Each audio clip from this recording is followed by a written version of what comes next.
अपने नहीं लगते तो उनसे विक्षिप्तता क्यों है? अपने नहीं लगते तो मन उलझा क्यों? अभी अपने हैं।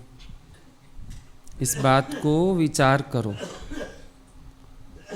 खाली ज्ञान सुनने से काम नहीं बनता है, विचार करना पड़ता है। ये विचार करके देखो। जब एग्जाम्पल देते हैं हम लोग कि पड़ोस के बच्चे को कोई काम बोलो और वो कहे सॉरी आंटी मेरा एग्ज़ाम है, तो आप बोलोगे थैंक यू बेटा कोई बात नहीं। अगर अपने बच्चे को कोई काम बोलो और वो कहे मम्मी कल मेरा पेपर है, तो आपको गुस्सा आ जाएगा। जब मैं काम कहूँ तभी तेरा पेपर है, ऐसा है वैसा है, बोलेंगे ना। तो अधिकार कहाँ पर है? जहाँ मेरा माना हुआ है। ये एक अजब सी माया है कि हम अंदर से इनकारते हुए भी स्वीकारे बैठे हैं। ये उलझन तभी होती है। आज अगर हमारी अधिकार भावना ना हो तो हमें किसी से परेशानी भी ना हो। मैं ऐसा चाहता हूँ, मान लो अगला नहीं चाहता है, मुझे परेशान होने की क्या ज़रूरत है? चिंतन पीछा नहीं छोड़ता, इसीलिए हम उस चिंतन पे ज्ञान के कवर चढ़ाते हैं। कभी कुछ करते हैं, कभी कुछ करते हैं, और कुछ नहीं तो यही सोच लेते हैं नहीं उसकी तबीयत ठीक नहीं होगी, वो चिड़चिड़ा हो रहा होगा, बीमारी से हो रहा होगा, तभी उसने कहा होगा। अब अगर अंदर हमारे हलचल ना हो, हमें इतने सारे विचारों की भी ज़रूरत ना पड़े। थिर मन ब्रह्म, अथिर मन संसार। जब मन अस्थिर हो रहा है, इसका मतलब साफ है कि अंदर जगत का चिंतन है। क्योंकि थिर मन तो ब्रह्म, वहाँ तो एक ही तार बजती रहती है। पर जब चिंतन हमारा पीछा नहीं छोड़ रहा, तो इसका मतलब है कहीं ना कहीं हम अंदर से हर्ट तो हैं। और हर्ट इंसान किससे होता है? जहाँ वो अधिकार रखता है वहीं से उसको धिक्कार मिलता है, और धिक्कार उससे सहन नहीं होता है। अब ये सारी मनोमय सृष्टि में जो प्रतिक्रियाएं होती हैं, इनको साक्षी होके देखो। जब हम साक्षी होके नहीं पहचान पा रहे तो ही हम उलझ रहे हैं। पर साक्षी होके देखोगे तो पता चलेगा कि अभी खाली भगवान मेरा नहीं है, वहाँ भी मेरेपन का भाव है। हम नहीं तो ना हलचल में आए, ना दुखी हुए, ना उदास परेशान हो गई बात हो गई, लेट इट बी सो, कोई बात नहीं। लेकिन हम छोड़ते हुए भी छोड़ नहीं पा रहे, इसका मतलब मेरेपन का भाव है। कहीं ना कहीं मन आधार लेता है, आसक्ति रखता है, नहीं तो उतनी भी तकलीफ करने की ज़रूरत नहीं है। क्योंकि एक विश्वास अपने अंदर भी तो होता है कि ईश्वर किसी भी रूप में मेरा भाव पूरा कर देगा, मुझे बहुत ख्याल करने की ज़रूरत कहाँ है। और फिर कभी प्लस कभी माइनस चलता रहता है। अब कभी राम तीर्थ की बात सुनते हो कि उसको मान मिला, आईने में खड़ा हो गया, राम क्या हाल चाल है। और आज तो मान मिला, कल अगर अपमान मिला, क्या तू तैयार रहेगा? सुन ली हमने राम तीर्थ की बात। अब आपके गुरु के लिए कभी किसी ने प्रशंसा की, कविता बनाई, कुछ लिखा, आप भूल गए उस समय ये विचार करना कि कल विपरीत भी तो मिल सकता है। आपने फॉर ग्रांटेड ले लिया कि हाँ ये तो सही बात हो गई है, अब सबके भाव बन गए हैं, घर में भी ऐसा हो गया, वैसा हो गया, फिर अधिकार ने नए सिरे से जन्म ले लिया, क्योंकि अब अधिकार विश्वास के साथ था, अकेला नहीं था। पहले तो अधिकार अकेला होता था और अविश्वास के कारण थोड़ा सतर्क रहता था। मे बी पॉजिटिव रिस्पॉन्स मिले और मे बी नेगेटिव रिस्पॉन्स मिले, पर अब जब एक पॉजिटिविटी से विश्वास जाग गया, अब अंदर वाले को सिर्फ एक विश्वास ही रह गया कि अब तो मैं जो भी बात करूँगा, जैसी भी करूँगा, अब मुझे सही उत्तर ही मिलेगा। किससे सही उत्तर मिलेगा? किसने भाव बनाया? मेरे वालों ने। भाव तो भगवान बनाता है और भक्त का भाव बनता है। तुम आए कहाँ से बीच में, पर तुम लोग आ जाते हो, फिर खुश होने लगते हो मेरा बेटा, फिर खुश होने लगते हो मेरे वाले। अब वो जानने लगे हैं मेरे गुरु की महिमा को, तो गुरु जाने वो जाने, लेकिन तुम्हारा मन साथ प्रसन्न हो गया। क्यों? उसको लगा कि अब तो बात बन गई। सूक्ष्म मन में ये भी पड़ा रहता है, अगर घर के लोग साथ दे दें, अगर घर के लोग भी साथ चलें हमारे। कई लोग इस बीमारी से मुक्ति नहीं हो पाते। एक माई आती थी, उसको रोज़ यही स्यापा था, मेरे घर वाले भी आए। देखो जिनके घर वाले साथ आते हैं, आप भी शायद उनको ज़्यादा प्यार करते होगे जिनके घर वाले आ जाते होंगे। समझा समझा हम थक गए। सत्संग छूट गया, लेकिन दिमाग से वो कीड़ा नहीं निकला, वो कीड़ा नहीं खत्म हुआ दिमाग से। क्यों? धारणा ही गलत हो जाती है। ज्ञान को राइट वे से अंडरस्टैंड करना है। मान लो कोई चल भी पड़े घर का साथ, तो भी निरासक्त होके चलना है और निराधार होके चलना है। ज़रूरी नहीं होता कि अगर कोई सत्संग के मार्ग पर चल पड़ा, उसकी भी गुरु से प्रीत उतनी हो जाएगी जितनी आपकी है।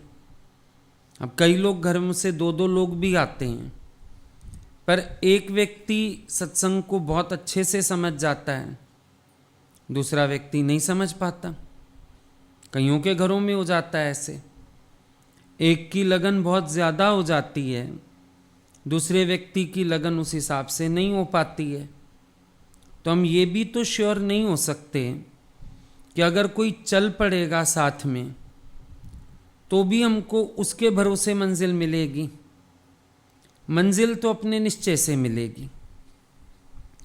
किसी के भरोसे चलने का यहाँ काम नहीं है, किसी का पल्ला पकड़ने का यहाँ काम नहीं है।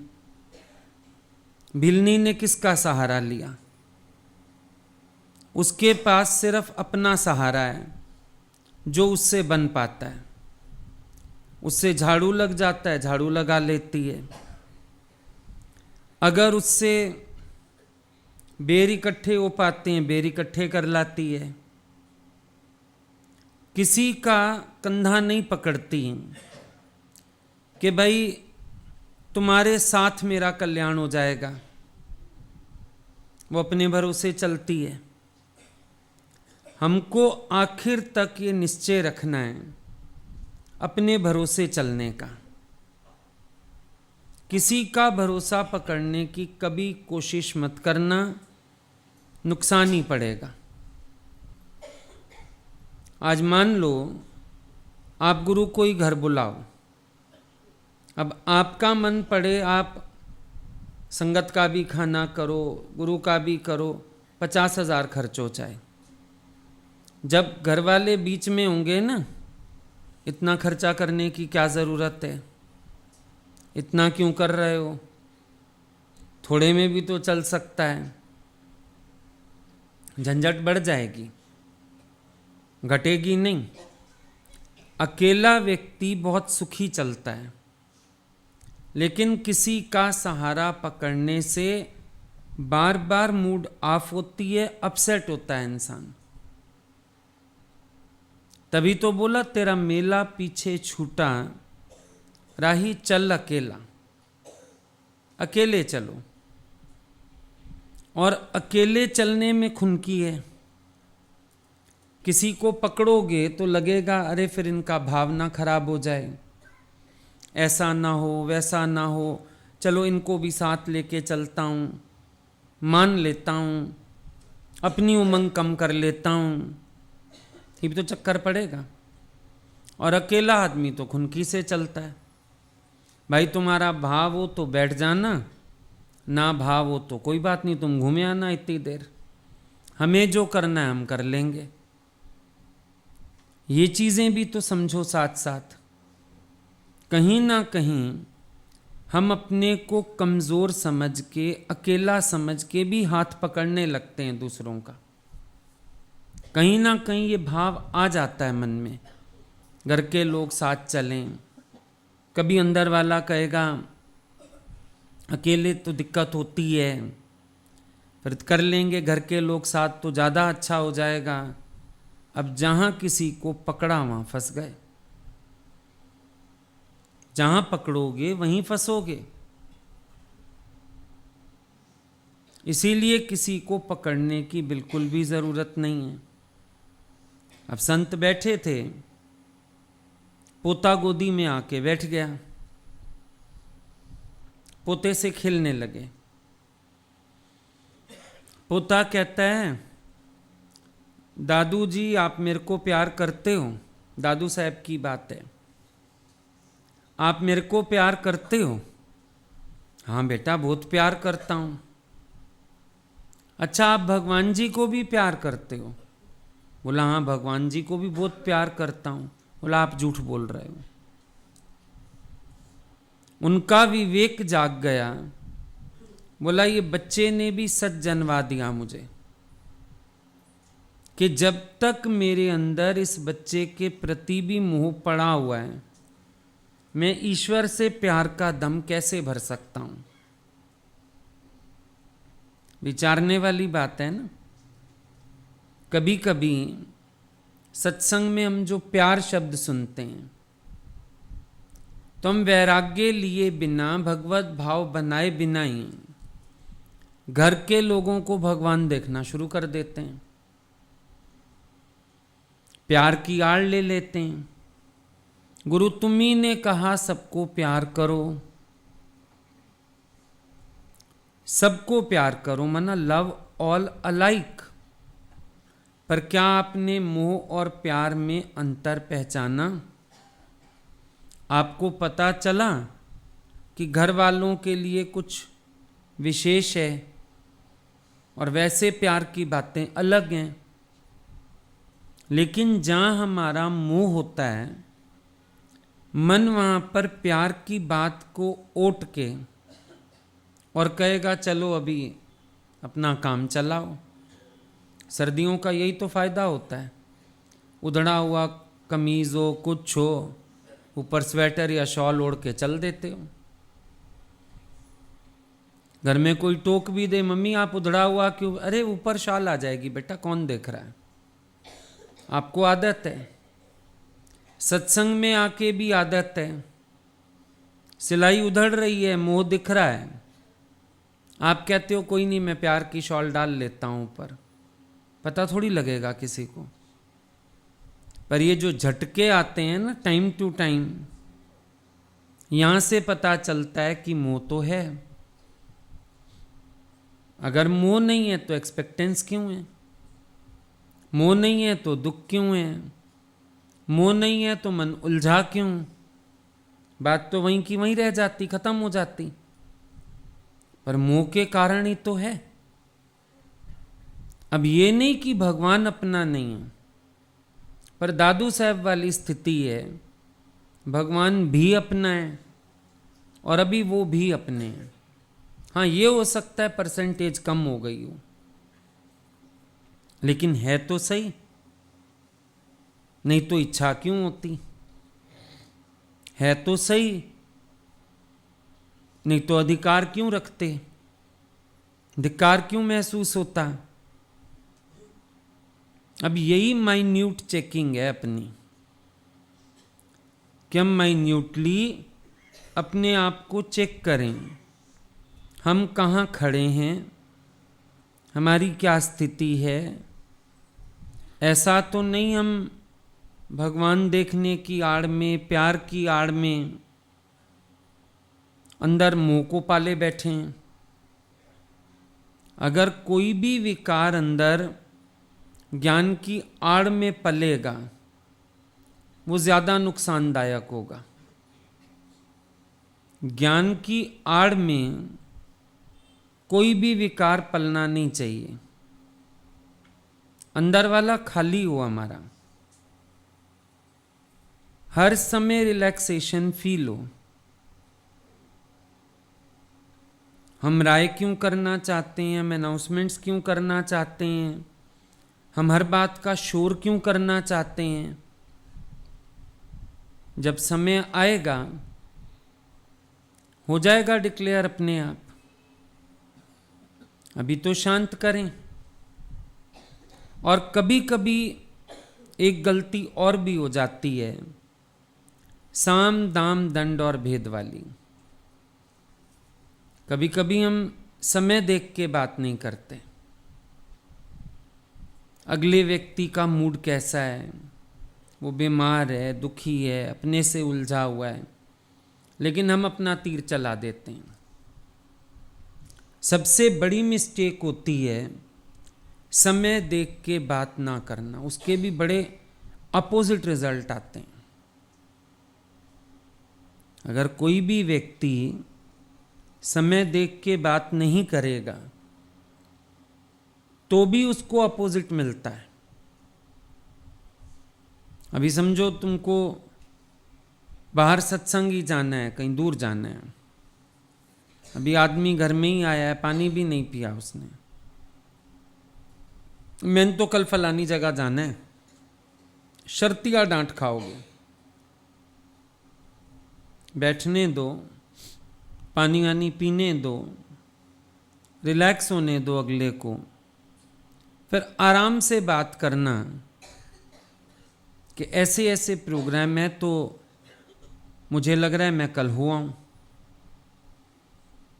कभी कभी समय ना देखना भी बड़ा काम खराब करता है। हम बताते हैं ना, कभी बैठे हैं हम लोग, खाना खा रहे हैं, कोई घुस आएगा कमरे में, चलो लगता है नमस्ते कर ले। मेरे को ना बहुत उल्टियाँ हो रही हैं, मेरा ना बहुत पेट लूज हो रहा है। भैया देख तो लो, खाना खा रहा है सामने वाला, कैसी बात कर रहे हो। फिर क्या होता है, हम बोलें तो बोलें नहीं, कोई ना कोई बोल देता है, आप बाहर चलिए अभी थोड़ी देर बाद आइएगा। फिर चिढ़ जाते हैं, हमें डांट पड़ गई, सब तो कमरे में जाते हैं, हम नहीं जा सकते। तुम घुस तो गए, तुमने बात कैसी की, समय नहीं देखा ना। कोई खाना खा रहा है और तुम उल्टी की बात करो, पेट लूज की बात करो, अगले का खाना क्यों खराब कर रहे हो भाई, है ना।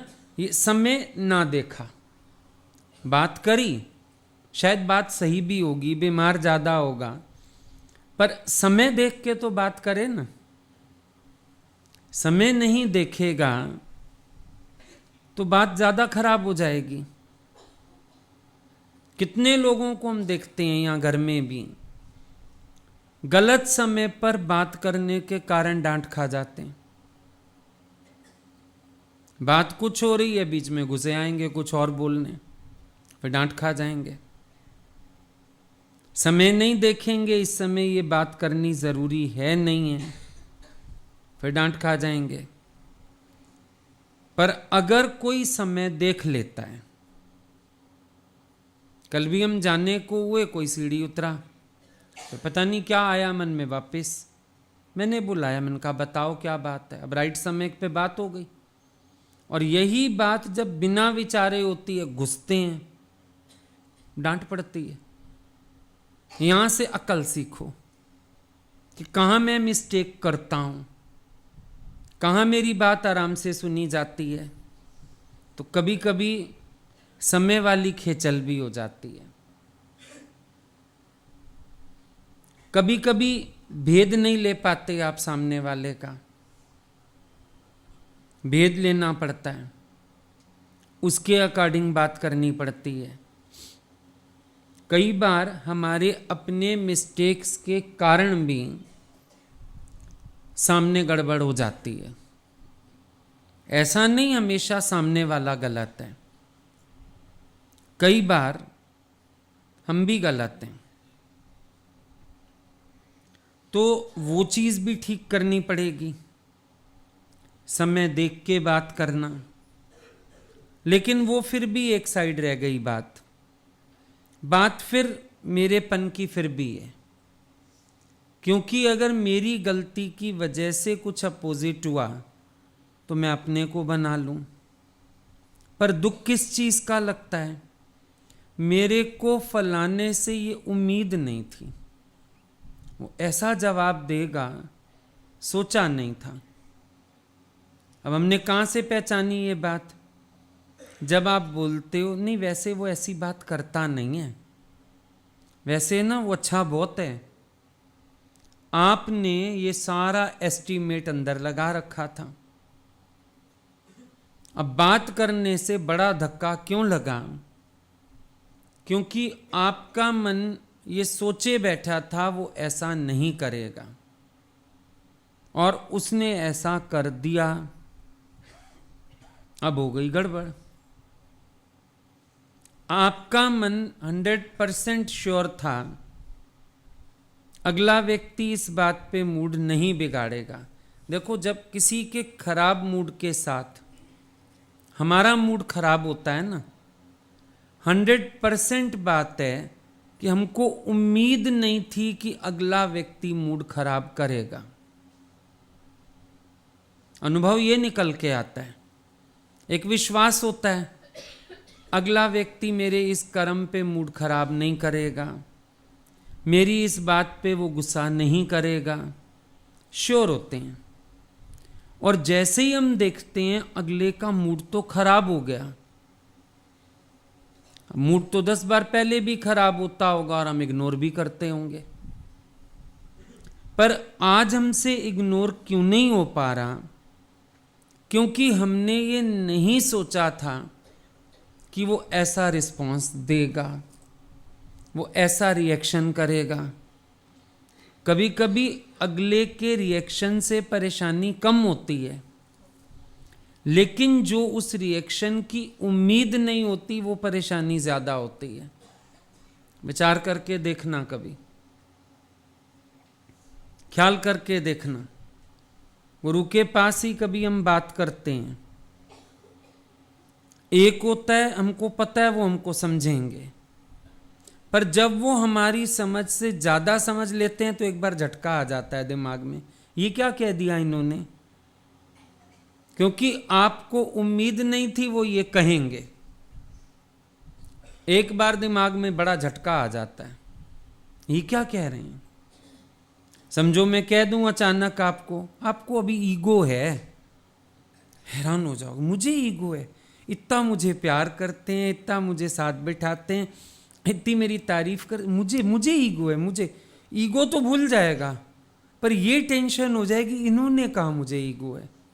और कोई कहता ना मुझे धक ना लगती, आपने कहा, है ना। ऐसे हम कोई अपनी बात लेके आते हैं, धक्का तब लगता है जब वहां सामने से भी विपरीत आ जाता है। हम तो सोचे बैठे आई एम राइट, गलत सामने वाला ही था, बस मुझे उसके शब्द से ऊपर उठना है, इतना ही काम है। उसका शब्द लग गया, मुझे शब्द से ऊपर उठना है। और अब पता चला शब्द क्या, अधिकार भावना से ऊपर उठना है, मेरेपन से ऊपर उठना है। बहुत सारी बातें मिल गई। तो देखना धक्का कहाँ से लगा। जिसके लिए आपको उम्मीद थी अगला आपका पूरा साथ देगा और बड़ी खुशी से देगा, अगले ने मना कर दिया या कुछ भी कह दिया, अब यहां आके धक्का लगा। इसने कहा, इसने क्यों कहा, इसको ऐसा नहीं कहना चाहिए था। और ऐसा नहीं आप अभी चुप रहोगे, अगर अगला मूड में कभी मिलेगा आप उसको एक बार ये जरूर कहोगे तुमसे ये उम्मीद नहीं थी। हो सकता है कह भी आए हो, नहीं तो मौका ढूंढोगे और ये कहोगे तुमसे तो ये उम्मीद नहीं थी। ये अंदर वाले को बीमारी है। क्यों है? क्योंकि वो हक रख के चलता है। जहां थोड़ा सा हमको पॉजिटिव मिलता है ना, बुरा नहीं लगाना, पर एक स्वभाव की हम बात करते हैं। कुत्ते को जिस घर से एक दिन रोटी मिल जाए वो अगले दिन उस गेट पे फिर पूंछ हिला रहा होता है। ये हमारे मन का भी स्वभाव है। जहां से थोड़ी सी पॉजिटिविटी मिल जाए ना, हम फिर वहीं खड़े हो जाते हैं, जबकि शुक्राना करके आगे बढ़ जाना चाहिए। इससे ज्यादा कुछ नहीं। अगर हमें कहीं से पॉजिटिव मिला, अपने अकॉर्डिंग मिला, बस शुक्रिया करें और आगे बढ़ जाएं। अब हमारा मन फॉर ग्रांटेड ले लेता है, सोचते हैं अब ये हमेशा ही ऐसे चलेंगे, अब ये हमेशा ही ऐसा रिस्पॉन्स देंगे। कुत्ते को गलतफहमी हो गई है कि रोज रोटी मिलेगी। अरे कल तो कुछ वेस्ट जा रहा था, डाल दिया होगा, मालकिन मूड में होगी, डाल दिया होगा। पर कुत्ते साहब को लगा अब तो मेरा रोज का घर हो गया ये। और मालकिन इतनी होशियार है, जानती है 2 दिन और खिला दिया ये परमानेंट कस्टमर हो जाएगा, इसीलिए नहीं देगी। हमारा मन परमानेंट कस्टमर होना चाहता है सामने वालों का। भाई अब तो पक्का ही पक्का ये ऐसा रिस्पॉन्स देते रहेंगे सारी जिंदगी। यही गलतफहमी है।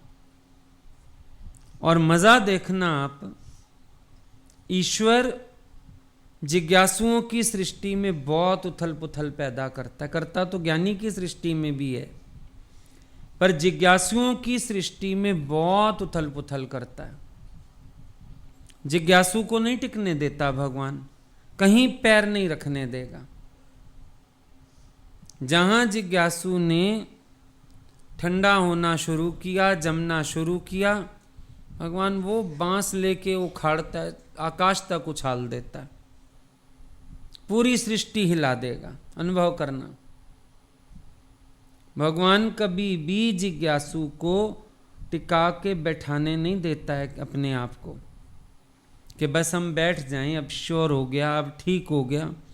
विकार लौट लौट के आते हैं, दुनिया को तो छोड़ो, खुश हो जाओगे ये विकार निकल गया। अचानक विकार हमला बोल देगा, अरे मैं तो सोचता था मेरे अंदर से ये बात निकल गई, भगवान ने फिर उठा दी। मैं तो सोचता था अब घर के लोग ठीक हो गए, अब ना वो समय, उस दिन किसी ने बोला अब वो समय चला गया परीक्षाओं वाला, शुभ। इनका चुप कर, मत बोल ऐसा। और ना आराम से बैठ ये सोच के कि अब वो समय चला गया। बार बार क्रांतियां उठाता है भगवान, बार बार। पता ही नहीं चलेगा, आज लोग ठीक हैं, खर्ची दे रहे हैं, गुरु को बुला रहे हैं, कल उल्टे होके खड़े हो जाएंगे। मत बोलो वो समय चला गया, समय लौट के आ सकता है। परीक्षाएं हो सकती हैं, आवाजें उठ सकती हैं, कोई कुछ कह नहीं सकता कि बस अब तो खत्म हो गई बात। कभी तो निरंतर बढ़ती है, कभी रुक रुक के, कभी देखो बारिश लगातार है, कभी फिर रुक जाती है, एक दिन फिर आ गई, आधा दिन बाद आ गई, कभी 2 घंटे बाद आ गई। ऐसे जिज्ञासु के जीवन में रद्दोबदल चलेगी, कभी कैसे चलेगी, कभी कैसे चलेगी। अचानक देखोगे वो लोग द्वेष करने लगेंगे जिनसे उम्मीद नहीं थी, फिर अचानक देखोगे वो प्रेम करने लगेंगे, फिर अचानक देखोगे द्वेष करने लगेंगे। आप बोलोगे क्या हो रहा है? कुछ नहीं, थल्ला बनाओ और बिगाड़ो, और कुछ नहीं हो रहा। ये थल्ले बन रहे हैं, थल्ले बिगड़ रहे हैं। जिज्ञासु को भगवान बार बार तोड़ रहा है, बना रहा है, तोड़ रहा है, बना रहा है। और वैसे भी देखो, जिज्ञासु अवस्था में जिज्ञासु गुरु रूपी सांचे में अपने को बार बार पिघला के डालता है। ढल जाता है, फिर लगता है मैं हो गया गुरु के अकॉर्डिंग, नहीं, फिर पिघालो, फिर ढलो, फिर पिघलो, फिर ढलो, फिर पिघलो, फिर ढलो। ये प्रोसेस चलती है। You can not be too sure कि बस अब हम श्योर हो गए।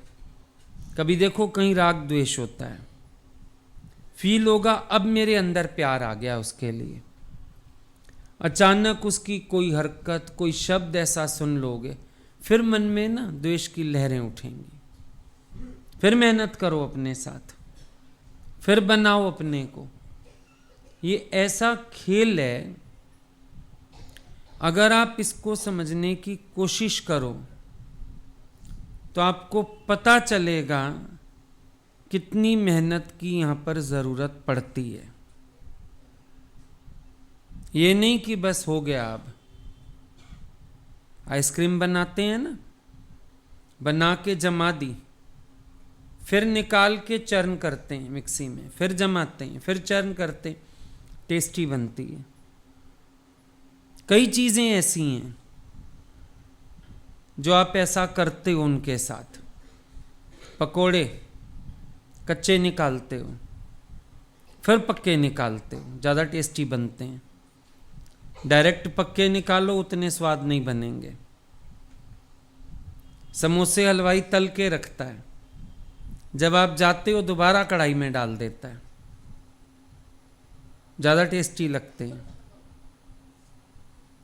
राजमा चावल बना लो, फिर दोनों को मिला के तड़का लगा दो, ज़्यादा स्वाद लगेगा। तो भगवान भी बार बार तड़का लगाता है, चर्न करता है, फिर जमा देता है। ये जिज्ञासु के जीवन में आता है और इसी से घबराना नहीं होता। ये नहीं सोचना कि बस अब तो फिर मैं दोबारा गिर गया, फिर अब दोबारा ऐसा हो गया। दोबारा की क्या बात है, अभी हुआ ही क्या था। अपने मन में भ्रम आ गया था कि मैं चढ़ गया। भगवान फिर विकार दिखा के कहता है फिर मेहनत करो,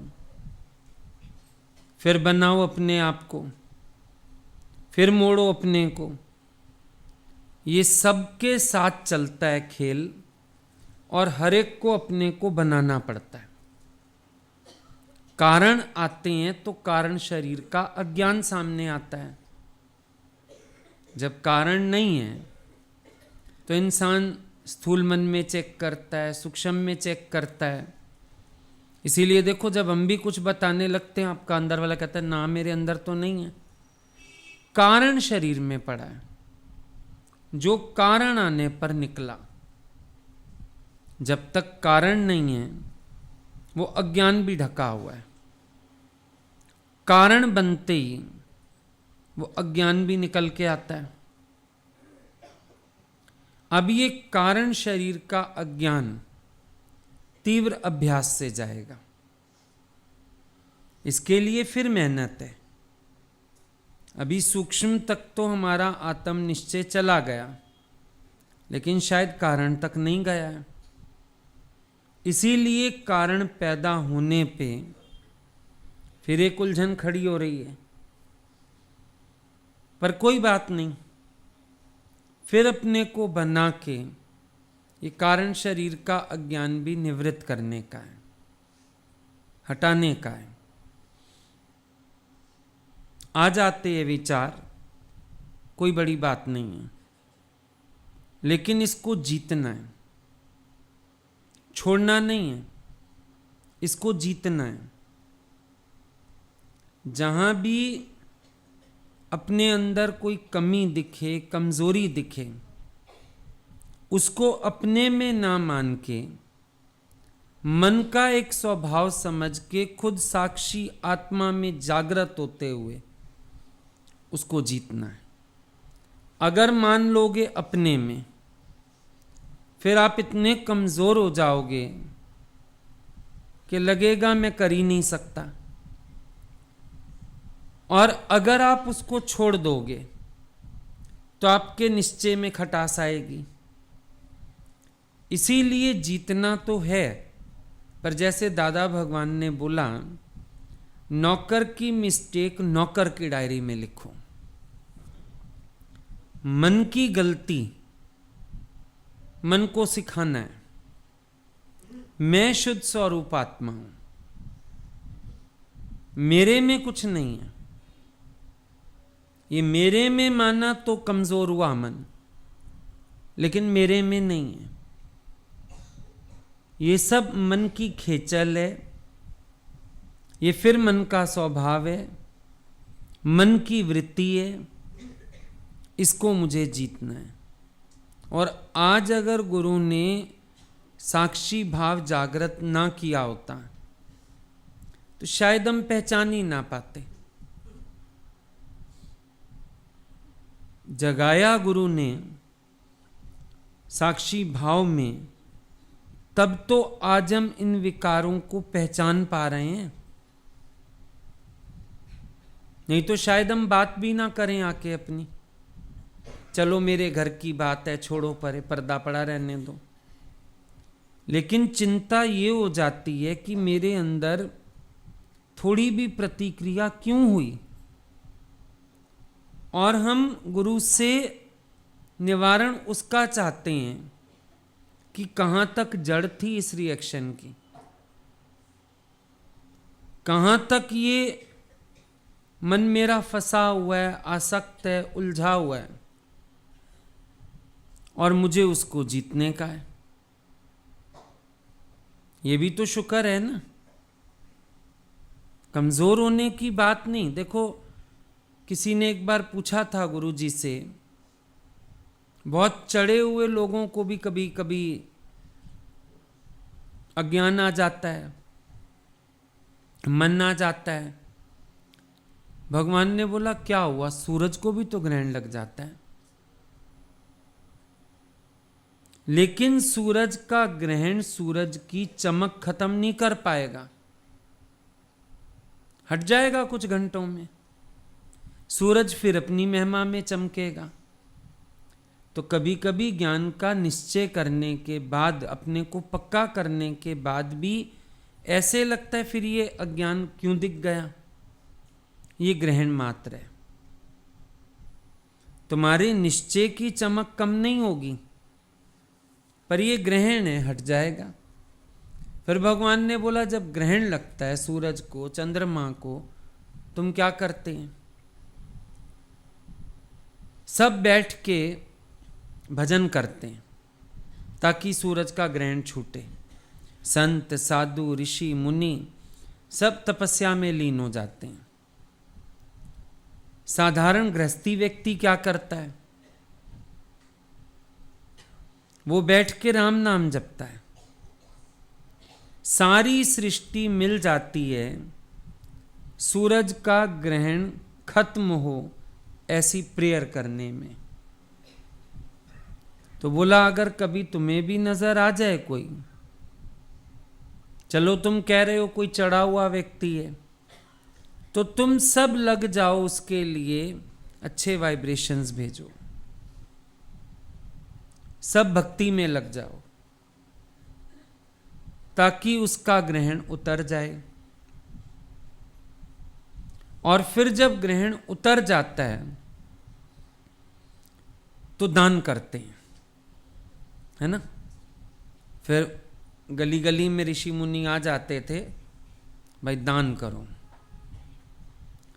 तो फिर क्या करो? फिर समर्पण की भावना करो, फिर तन मन धन का दान करो।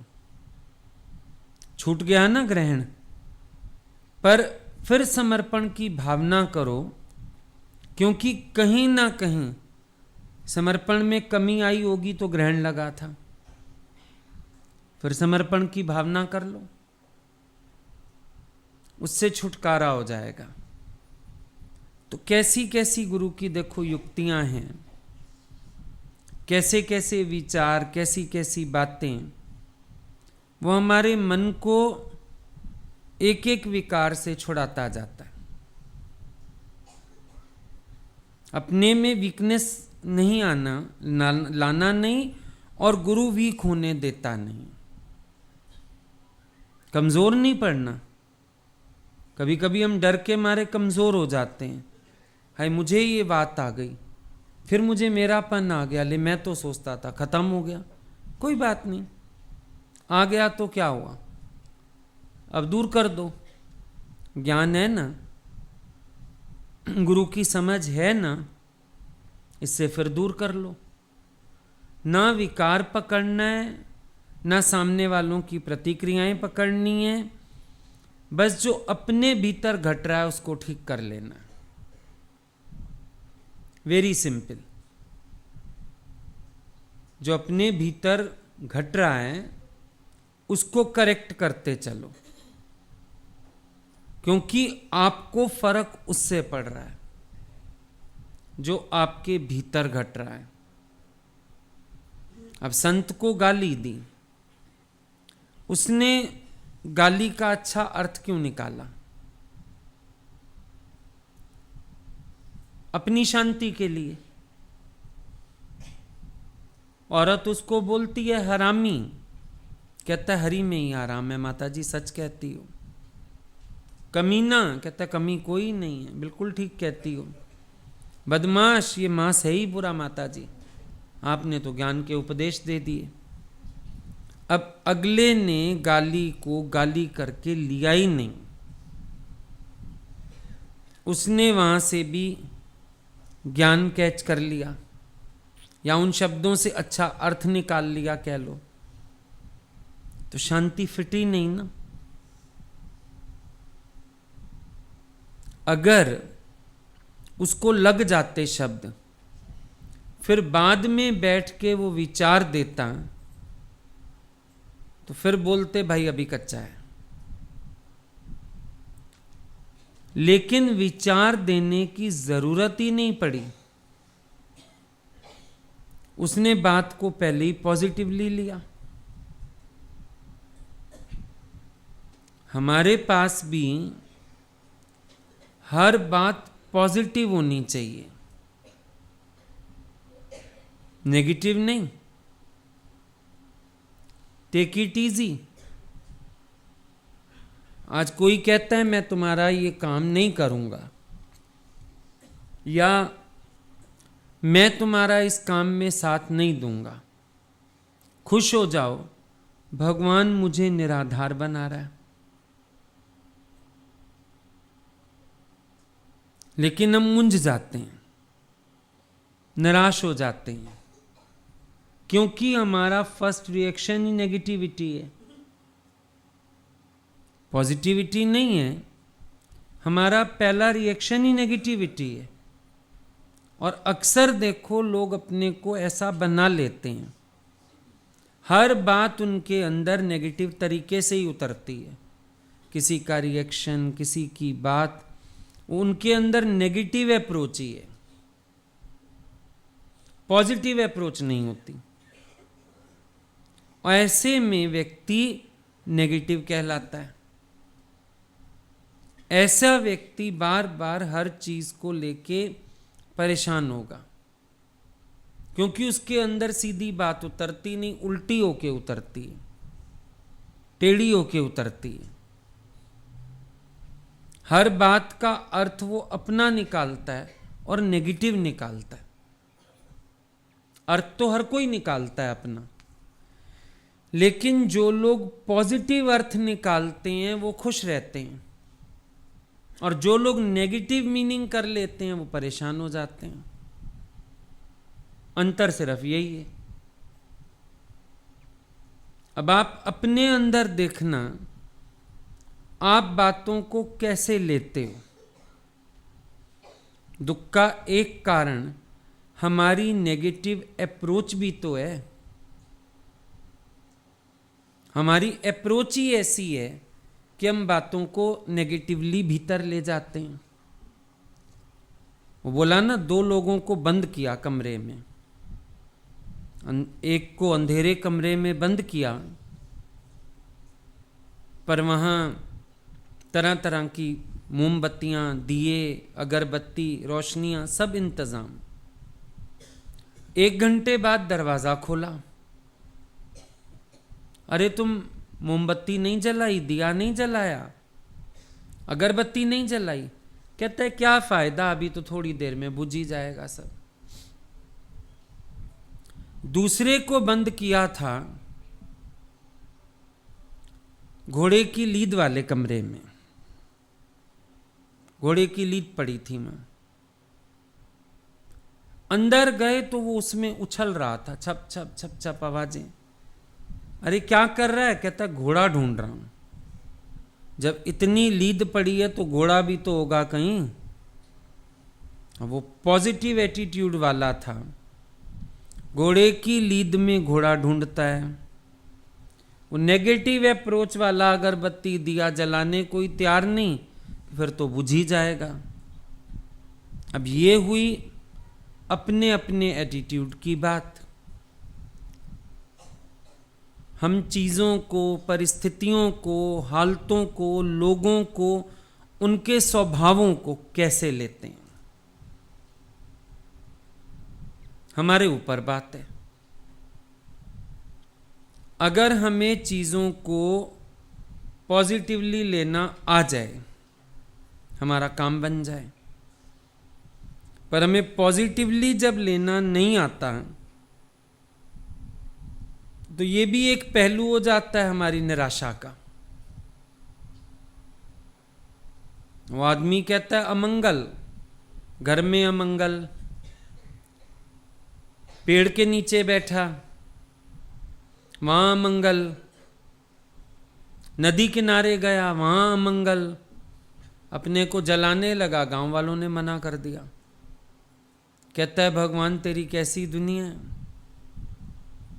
अमंगल ही अमंगल, न जीने दे रहे हैं न मरने दे रहे हैं। संत आया, बोला ये अमंगल तेरे अंदर है, दुनिया में अमंगल नहीं है। दुनिया को ब्लेम ना कर, पर अमंगल तेरे अपने अंदर है। अब वो तेरे अंदर का अमंगल तुझे परेशान कर रहा है। दुनिया में तो चलता रहेगा ये सब, पर तेरे अंदर उलझन क्यों हो रही है? तेरा मन दुखी क्यों हो रहा है? तू निराश और उदास क्यों हो रहा है? फिर वही बात आ गई, तू क्यों इंज बैठी? देवी माता ही सीख गई इतनी बात से। जब उसने चोरी की घर से आटे की लोई की, मुर्दे पे जाके पकाया फुल्का और मंदिर से आके घी उठा लिया, देवी माता का हाथ ऐसे हो गया, हाथ मुंह पे चला गया हैरानी से। कैसी औरत है ये, घर में श्राद्ध है तो पेड़ा चुरा लाई, फिर अभी मुर्दे पे जाके पका लिया। लोग मेरे मंदिर में घी चढ़ा जाते हैं, ये मेरे मंदिर से घी लेके रोटी खाने लगी है। देवी माता हैरान हो गई बहुत ज़्यादा, हाथ ही ऐसे चला गया मूर्ति का। अब सारे गांव में तो शोर मच गया, अमंगल अमंगल, पता नहीं किससे क्या भूल हुई है, देवी माता का हाथ ऐसे हो गया। पर इसको तो पता था चोर की दाढ़ी में तिनका। पहुंच गई मंदिर में, उसको कहती है घर से लोई चुराई मैंने, मुर्दे पे फुल्का पकाया मैंने, तेरा इतना सा घी तो लिया था और रोज कितना चढ़ा भी तो जाती हूँ, तेरा इतना सा घी लिया था, तू क्यों इंज बैठी? माता ने हाथ सीधा कर लिया, बोला सही बात है, कर्मी आपो आपने, मैं क्यों ऐसे मुंह किए बैठी? अब अगर हम अपने अंदर एक ये बात समझ लें कि हर थोड़ी देर में हमारा हाथ ऐसे क्यों हो जाता है, हाथ ऐसे होने का मतलब अचरज, विक्षेपता, क्रोध, उलझन, नेगेटिविटी, ये सब हाथ ऐसे करना हुआ ना। अब हम अपने से अगर पूछें, हमारा हाथ ऐसे क्यों हो जाता है? तेरा की, तू क्यों इंज बैठी? बात खत्म। हम अपना हाथ सीधा कर लें। रोज सुनते हो, कर्मी आपो आपनी के नेड़े के दूर, चंगियाइयां बुरियाइयां वाचे धर्म हदूर। परमात्मा आप पे देख रहा है ना सब कुछ। तो तुम्हें ऐसे करके बैठने की क्या जरूरत है? तुम रिलैक्स रहो,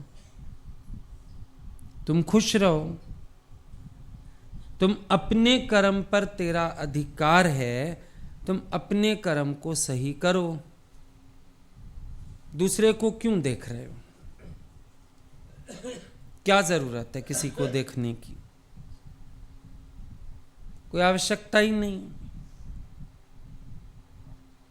हर एक करे अपना आप उद्धार,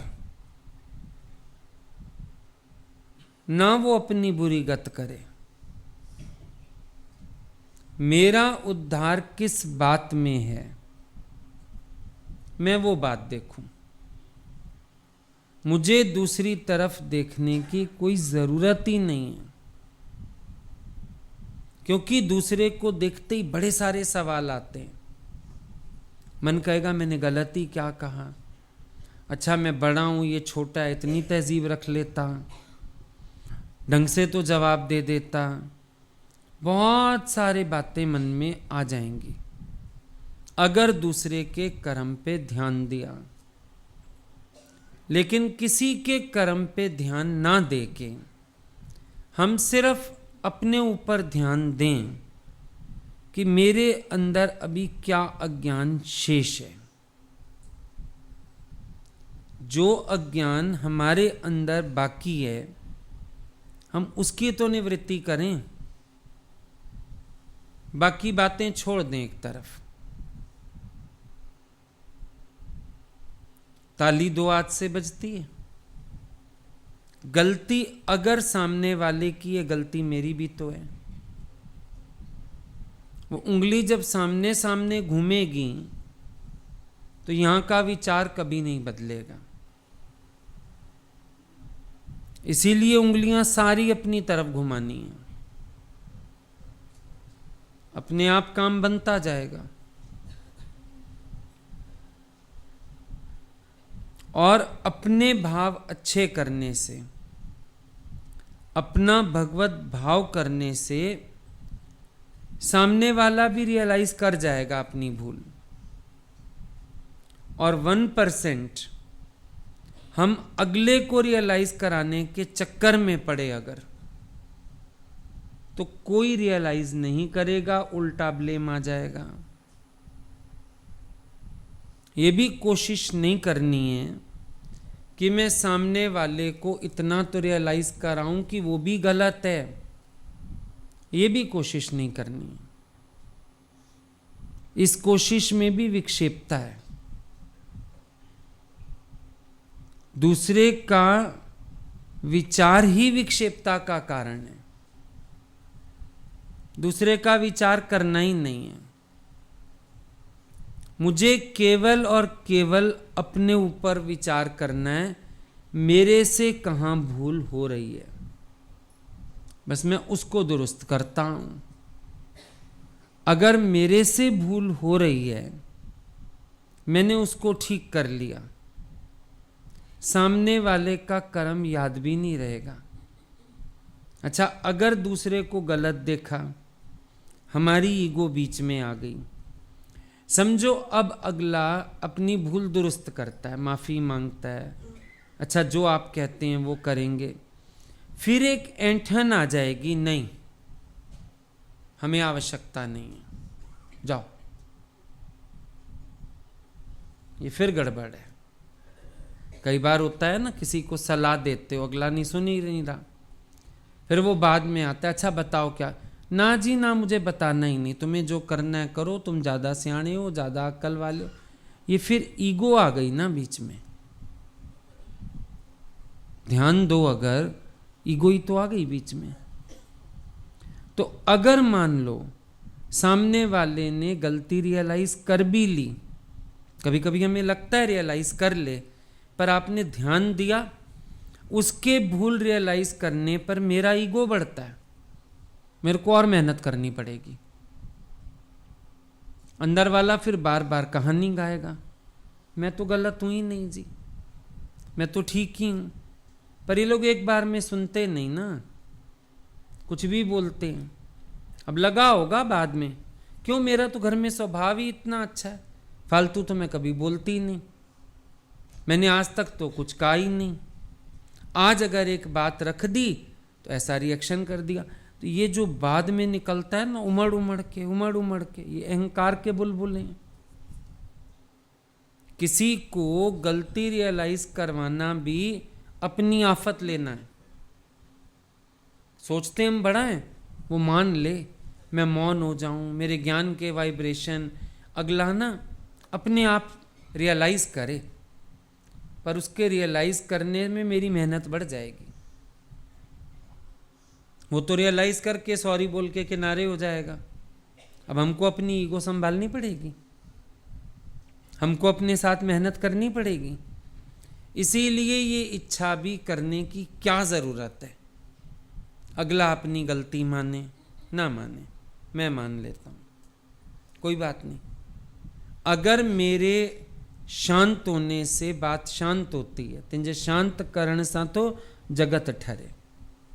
तुम शांत करो, कोई शोर नहीं, दुई दूर करो, कोई और नहीं। तुम साध बनो, कोई चोर नहीं, पर ना मानो तो कोई जोर नहीं।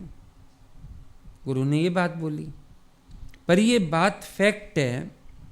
जहां हम दूसरों को जनवाना चाहते हैं कि तुम गलत हो, वहां भी हम अपने अहंकार को बढ़ावा दे रहे हैं।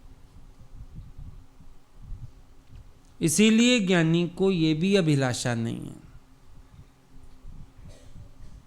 कि सामने वाले को अपनी गलती रियलाइज हो जाए। देखो, सामने वाला जहां गलती मानता है, आपके यहां खुशी आती है। वो अहंकार का रूप है, क्योंकि आपकी मेहनत सफल हो गई। आपने उससे सॉरी कहलवाना था, आपने उसको गलत ठहराना था, अगले ने गलत मान लिया आपने को, आपका काम हो गया। लेकिन हुआ क्या? आपकी ईगो बढ़ गई। हुआ क्या? आपका अहंकार और ऊंचा हो गया। करो अब नए सिरे से मेहनत इस अहंकार को गंवाने के लिए। सो ये भी आवश्यकता नहीं है। कभी कभी हम सामने वाले को भी कह देते हैं, तो ठंडे दिमाग से सोच तो सही, मैंने कहा ही क्या था, तो ऐसे ही मेरे गले पड़ गया, फालतू में बात बढ़ा दी तूने। तुम प्यार से हांजी कर देते, तुम ये कह देते जब आपका मन होगा, तुम ये कह देते मैं थोड़ा ठीक हो जाऊं। फिर हम एक न एक इंजेक्शन ठोक के रहते हैं, क्योंकि इसके पीछे भावना यही है, सामने वाला मान जाए कि वो गलत है। बड़ी संतुष्टि मिलती है, सामने वाला कह दे ना, हाँ मैं गलत हूं, आप ठीक हो, ऐसे लगता है साम्राज्य मिल गया कोई। प्रॉब्लम लेकिन क्या है? वही ईगो प्रॉब्लम है, वही अहंकार सिर चढ़ रहा है। तो क्या आवश्यकता? अब जरा जाके विश्लेषण करो अपना। एक विकार के पीछे कितनी बड़ी फौज है। हमें लगता है बस छोटी सी बात हुई, पर बात छोटी नहीं है, बात तो बड़ी है। हमें लगता है बस एक ख्याल आया अंदर, एक शब्द लगा बस मुझे।